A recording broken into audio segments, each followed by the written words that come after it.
wrestle this and that. And Brother Reed, with Brother Don, wanna wrestle this and that. Wrestle this and that. We talk about wrestling, it's a fact. And Brother Reed, with Brother Don, wanna wrestle this and that. Ladies and gentlemen, welcome to Wrestle This and That. I'm your host, Brother Rick, and this is my co-host, Brother JUAN. And Don, I'm kind of sick. You're kind of sick. Feel like crap. You ready to get home, watch Yeah. a little bit of March Madness. You had a lot of things going on Friday. Go ahead and update them on what fabulous work that God do for everybody who asked for His help. Well, remember last Friday, if you guys didn't watch the Monday Night Raw review, that last Friday I told you guys that we were, my niece was getting ready to have a baby, and she did, and on late Friday afternoon we found out that it was with complications, and so we just we went to God and we were praying.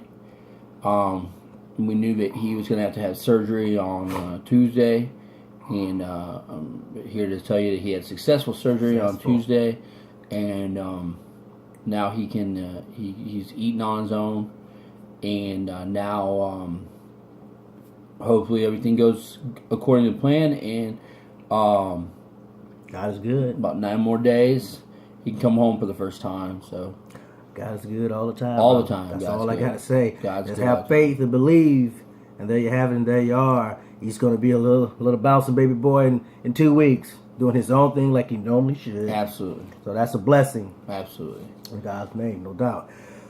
Well, guys, we're getting ready to do a here Smackdown recap. For a Smackdown recap. Here's my boy, Brother Don. Wow. And Smackdown got started off with their sample return of Roman Reigns. If you missed Raw on Monday night, Roman came back very angry and beat Triple H up a lot, busted him open, made Triple H hurt a referee. Yeah, I heard ref had to get stitches. What's going on, man? That was nasty, man. Yeah, there was a huge hole in his leg. Things happen in wrestling, trust me.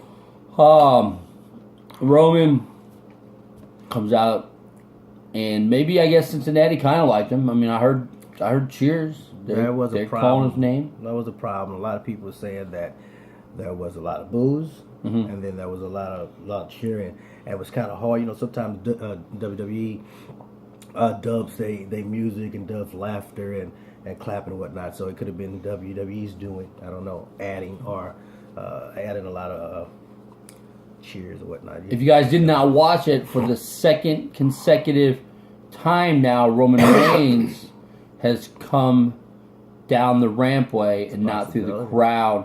I'm wondering if that's something new going on, since WWE knows that Roman's not a huge fan favorite, and based off of some of the actions that have happened to Roman and also what happened to Ambrose last year, is they're wanting to try to keep him away from going into the crowd. Well, it's a possibility. You know, we'll find out down the road if that's something that's going to happen. It's just something just to build up WrestleMania. And then Roman, he decides that he's going to give us a promo. Did you believe that promo? I mean, did it look very convincing to you that he was upset? Upset, yes. Good show. Words, not so much. Roman used things like, "I heard Triple H isn't here, but I know he's watching. I'm gonna keep on swearing back until WrestleMania. I apologize. And then I'm gonna eat on your tab." Oh my God. Let's just say, let me stop him, because then he gonna sound like Roman, and they should have stopped Roman. That's all I'm trying to say. Oh my God. It's just unbelievable how this guy has not caught on to promos. It's unbelievable how WWE believes in this guy but I don't think Roman Reigns believes in himself because of so much negativity that is coming from the crowd. He's so confusing. He don't know how to translate that into anger or whatnot, or his character. It's just horrible. You know, he say stuff like he'll knock Triple H in the next week. Who say that? He's gonna knock him next week. Knock him in the next week. Yeah, and then what did you say earlier? He said, I'm gonna eat your catering. He said, I'm gonna eat your catering while I'm back there. That's anger to me, brother. Because I don't care what you talk about. Because I can. Yeah, because he can. That was the main thing. He so mainly wanted you to know he could do, and he wants. You know, and he's hungry. He's gonna eat off his tab, and it's gonna be free. Okay, that didn't show me any type of scariness whatsoever coming from Roman Reigns. Like I said, he's put up a shut up time, and right now it just seems like he's shutting up because horrible open up promo. He says, Triple H, I know you're smart enough to believe that. Yeah. Okay. Kind of scary. All right, so that was Roman's promo. Mm-hmm. And, I do like the new shirt, so I will be adding that to my collection. I just John will add that. I know he will. So, I know he will. So then it was time to have another what? Another promo.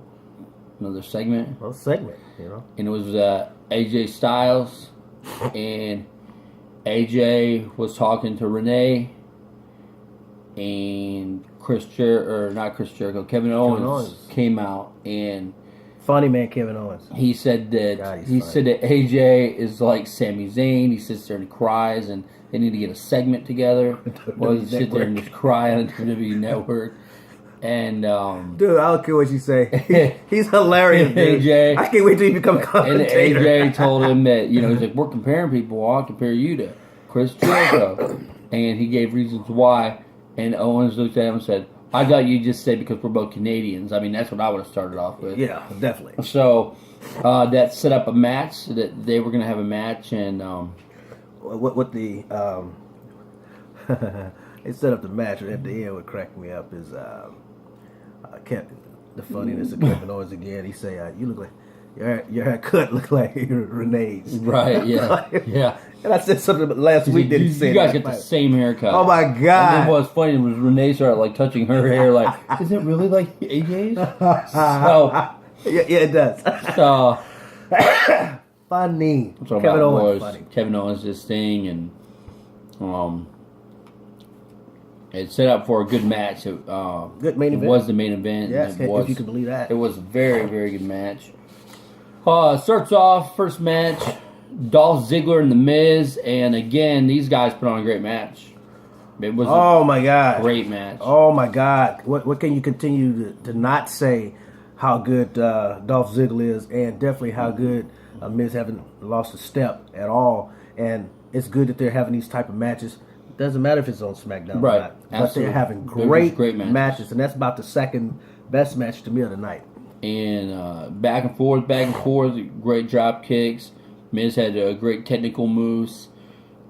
Eventually, Dolph hits him with a super kick, and lately that's what he's been putting people out with. Out of nowhere. I like it because like Rico said, he basically does. He catches them out of nowhere. It was. And Miz was distracted. He was talking to the ref. As soon as he turned around, right on the money. That's when no getting up from that. He hit him directly on the money. Let me ask you a quick question. Super kick or zigzag? Because so many people are using the super kick, I would like to see him continue to do his finisher.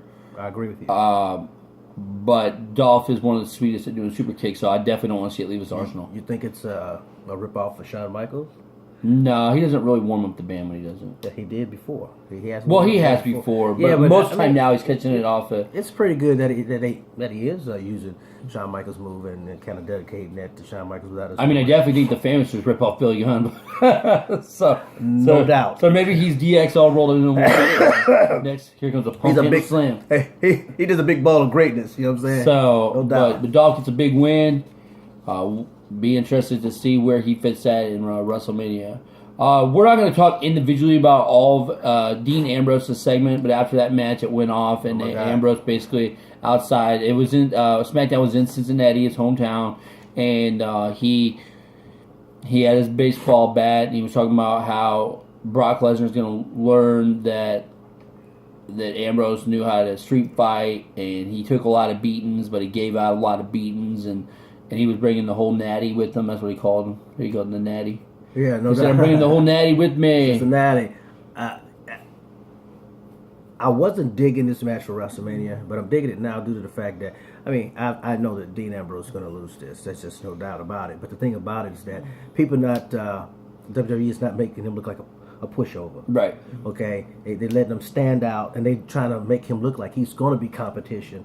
And I think he will be competition. I think it's going to be some surprises with Dean Ambrose in this match with Brock Lesnar, just because Brock Lesnar is going to make this match look extremely good.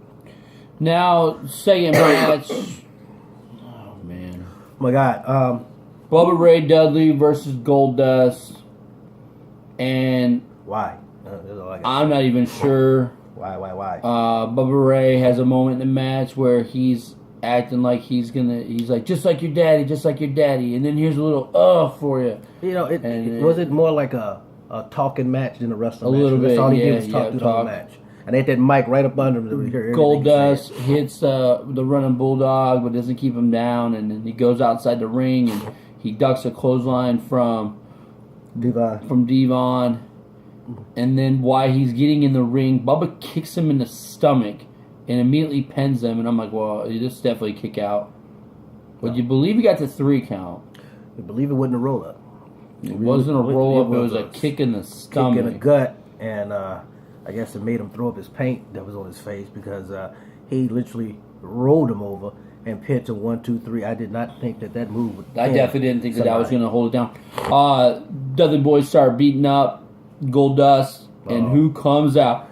R-Truth. The same music. Comes to save the day. Come to get invited to a boot in the face. And he gets a boot to the face, and he's starting to get beat up. And then the Usos come out. They get ready to set up for a super kick, and the Dudley Boys jump out of the ring, and that's it. And thank God that segment was over. It's over, yeah. I don't believe in that match at WrestleMania. Maybe because they didn't have a real good build up. You know, in order for that match to be good, you have to be on there at least every week to build that match, and they have not. They've just been talking. I'm not looking forward to it. It's there, but we have to watch it, so it is what it is. Second match, it was Bubba winning it. Yeah, with a kick to the gut. All right, then what they talked about on Raw finally happened. We had Sasha and Becky being Charlotte's guests. Can I say one thing? Yeah, go ahead. Jesus Lord. That's all I got to say. All 3 of those women look good in the ring. They did. And what they had on was very mesmerizing, no doubt. Yeah. But it was a great segment between... This is a match that I can't wait. For. They're going to tear down the house, brother. I mean, between me and you, this is going to be, if not the first or second best match at WrestleMania. But go right ahead, Don, because I'm about to pass out. All right. Charlotte basically says that she told her dad about these 2 amazing wrestlers that she thought could be great. And Rick says it kind of sounds like you're finding your own horsemen. Yeah. And Charlotte said the horsewomen. Yeah. And then she apologized to her dad. She said, "I want to say I'm sorry for ever thinking that these 2 ladies could be horsewomen." Yeah, say that real quick. That don't sound good. And then Becky is the first to chime in, and she says, I thought for a brief moment, Charlotte, that you had some shred of dignity left, and then you go and you do that. She said, but you're going to know me as Becky while I'm tearing off your arm and taking away that title. At WrestleMania, no doubt. At WrestleMania. A crowd started cheering, and then Sasha said, Becky, you're not winning nothing. Nothing. Ain't winning nothing. She says, you already had your chance. Becky throws a cheap shot, says, since when did being a self-centered lady with like jewelry and $1 jewelry. Hey, don't talk about it. I got a little upset on that one. And they started pushing each other. Charlotte sitting back laughing like her plan was going to work. And Sasha came true. She said, "Hey, ever since I've been out here on SmackDown That's and true. Raw, I have not Sasha lost said one she hasn't match. lost a Anybody match. deserve it? It's me, you know." And as Don said, they got into a shoving match, and you would think these girls was getting ready to explode into one another, but they turned the table. When they seen that Charlotte was just laughing at what was going on and smiling and reveling in it, they'd immediately start punching her. They clotheslined her over the top rope. Do it a daddy, basically. And, but that's what makes that match so interesting, Don, is because do you see them teaming up on Charlotte for a while and then eventually? I think that they will, but I also think that there'll be moments where Charlotte teams up. I think all three ladies will be against each other. There'll probably be a segment where two of them are in the ring at the same time, with the other one's outside the ring, and I just expect it to be just awesome. We got 2 weeks, man, to continue to build on it. A great match that I think is going to be. And you're absolutely right. They looked fantastic. Woo! Oh my God! What I did like is when Sasha was talking. She said, "You know, I have not lost on Raw, SmackDown, boo boo." Yeah, it kind of scared me. Yeah, I would say the Gates was coming out and it was kind of scaring me. But that was like the funny little part of the segment for me. So then we went to our next match, which was Kofi Kingston versus Wade Barrett. And the match was good. It was good. New Day comes out, cuts a great promo to begin with. Some more Bootios fun. Gotta get the Bootios. They called them hot garbage. They came out with trash bags. Yeah, they imitated them. That was hilarious. And then they kicked them over. When it came time, they kicked Sheamus over. He didn't go over. The bag of trash stayed in the ring.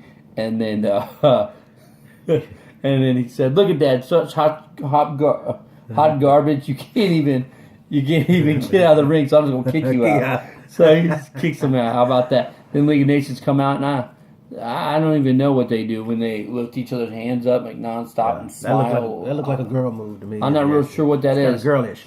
What I can say, I agree with you, is that it was a great match. It was. It really was. And I'm liking this match now. Oh yeah. I didn't want to.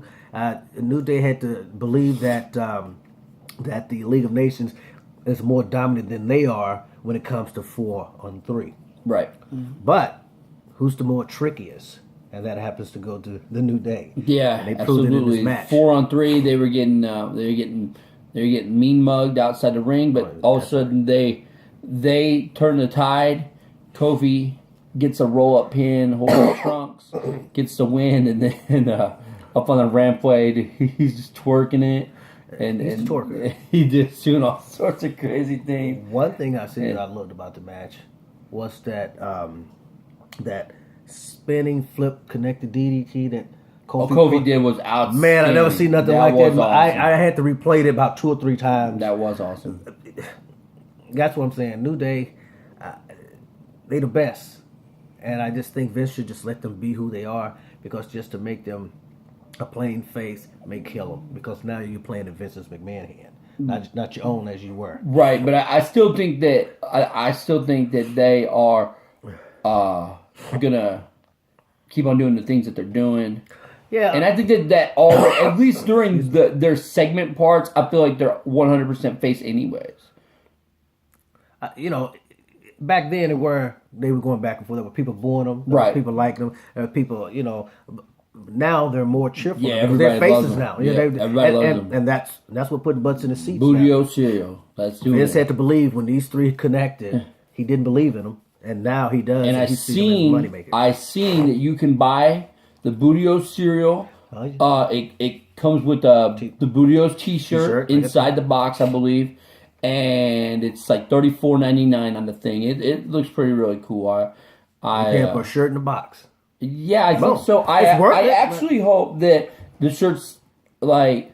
I hope if I buy it that it's actually cereal. I don't think so. It would be nice to just have some old cereals that Vince could make on his own, and put them in there. Yeah. So that would be nice. I'll let you guys know. I think that I'm going to purchase it for my friend. He's a big New Day fan, and I think I'm going to purchase that for him for his birthday. and then I'll let you know whether or not Bootios is really the cereal, or if you guys at home already have Bootios cereal, let us know if it's real. Yeah. You know, I mean, we'd love to, just comment, say, hey, I already got the Bootios, shirt. and it was good. So, shirt looks cool, obviously, it's funny, and so then you cut away to another Dean segment. He's at the bar. Trying to do a Stone Cold Steve Austin thing back in the day. Really is. I would prefer him wrestling. Right. So he comes out of the ring. Social outcast. Oh my God. Just sitting there like arguing about Andre the Giant Battle Royal as First they of all, did why would promote you put that. them in there? Why would you put them in there? I don't know. You want it to be a believable thing that and build up Andre the Giant battle. But then you put these 3 or 4 clowns in there. Yeah. And I'm so glad Dean interrupted. But I mean, come on, man. I will say I'm this. looking forward to that. They did more moves to Dean than they did in their actual match against the Usos. And that's pathetic. Chris Axel was the only one who got anything off on Dean in the corner for a little bit, and then he was finally taken down. And like I said, this social outcast thing, it's already burned out as far as I'm concerned. It's dumb. I told you that. It's stupid. They're trying to use it as comedy. It's not funny. They're It's horrible. not funny at all. I don't like it at all.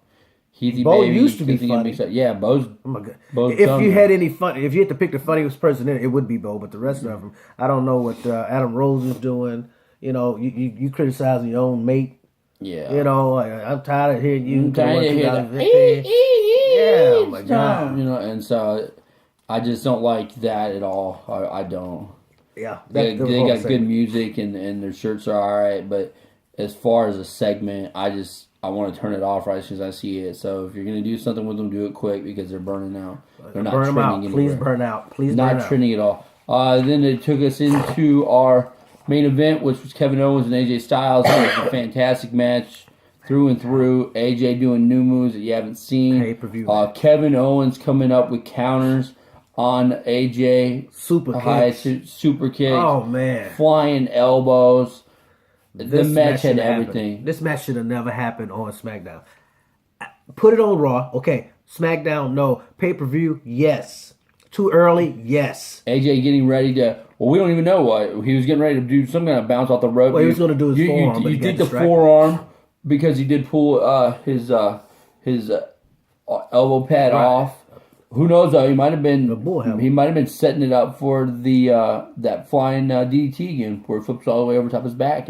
But we don't. We know. don't know because Jericho-type suit. Y2J music kicks on, fireworks go off. AJ sees him. He says, "Come on down," and then he catches a kick again, and then he catches a pop-up powerbomb, and Kevin Owens wins. Kevin Owens also delivered one of the coolest clotheslines I've seen, and AJ sold it beautifully. Yes. Like I said, if you guys did not see that match and you're like, well, SmackDown worth watching, watch that match and watch Miz and Dolph Ziggler, and if you're... 1 or 2 matches of the night. Those 2 matches were outstanding, and then, like I said, and then check out the Divas segment because it was cool. It was. Divas segment was good. Really good. Like I said, I still think that match should have never been on SmackDown. It should have been on Raw, but that's a pay-per-view match, man. And I think it was too early because he hadn't got out this little. And then after he gets hit with the pop-up powerbomb, then you can go ahead and turn it off. You don't need to see the last 35 seconds. Yeah. Jericho being cryptic again. AJ Styles. Stupid. AJ Styles. All the ways. AJ Styles. It would have been believable with just with the code breaker and just walk away. Yeah, that's would have been easy, and that would have sold the whole match. But no, he had to add the little 5-year-old teasing in there. AJ Styles, like I said, he changed his voice like 3 or 4 different times. And then of course you had about 30 minutes of recapping. I'm not gonna tirade it like I did last time because they gave us 3 good matches. Different matches. They gave us 3 different matches, and they're all equal. The only match I didn't care for tonight was the Gold Dust and the Outcast. And the Outcast was a match. Yeah, but it was just they could have done without it. Filling time. They could have done without it. I could have found a lot of other people to fill that time. So, rating wise, I rate it. I enjoyed it, so I give it an 8. I I gave it a 8, but it was only for those 2 matches. I got you. I really did. Like the segment with Sasha Banks and them, that was a great segment. But those 2 matches, what did it for me? And I enjoyed both of them. 5 things to take away from SmackDown is that The Miz and Dolph Ziggler need to find themselves in a WrestleMania. I mean, if you're going to promote Social Outcasts, you better be promoting those guys because they were phenomenal in the ring. Always. Speaking of phenomenal, AJ Styles and Kevin Owens, they ripped the house up. Their chemistry's obviously there, and I want to see more matches down the road between those guys. I hope we get them. New Day continues to do their thing all the way around. He said they're just building up good content. 4th, the Dean Ambrose and Lesnar. We didn't even talk. We didn't even say nothing because, like I said, there were so many segments with Ambrose. But after he did beat up Social Outcast, he said, "I heard that Brock Lesnar's going to be there next week." Call him out. Rumor is that Brock's going to be there, and Dean already called him out. Call him out. Gutsy Ambrose continues to just be there. Let's hope that next week's SmackDown is going to be awesome. And the 5th thing is 5. Sasha Woo. and Becky Woo. and Charlotte Rick can say woo now. are set to deliver big time at WrestleMania. And they will. They will not disappoint. I promise you that. So, guys, that's our SmackDown recap from 3/17/16. So, I know that's real weird. But we didn't get down a rant this time because he got some decent matches and whatnot. I didn't. I had a lot of basketball in me, too. So, guys, our next segment, there was a lot going on in the world of wrestling. And when we come back, Rico's going to tell you all about it. And how about him being money on telling you guys that Miss Jackie was going to be the next introduction. And then on Monday, who was? Miss Jackie. So when Rico says it, you better believe it. We're out, guys. I'm Brother Rick. Brother Don Juan. We're out of here. We're out.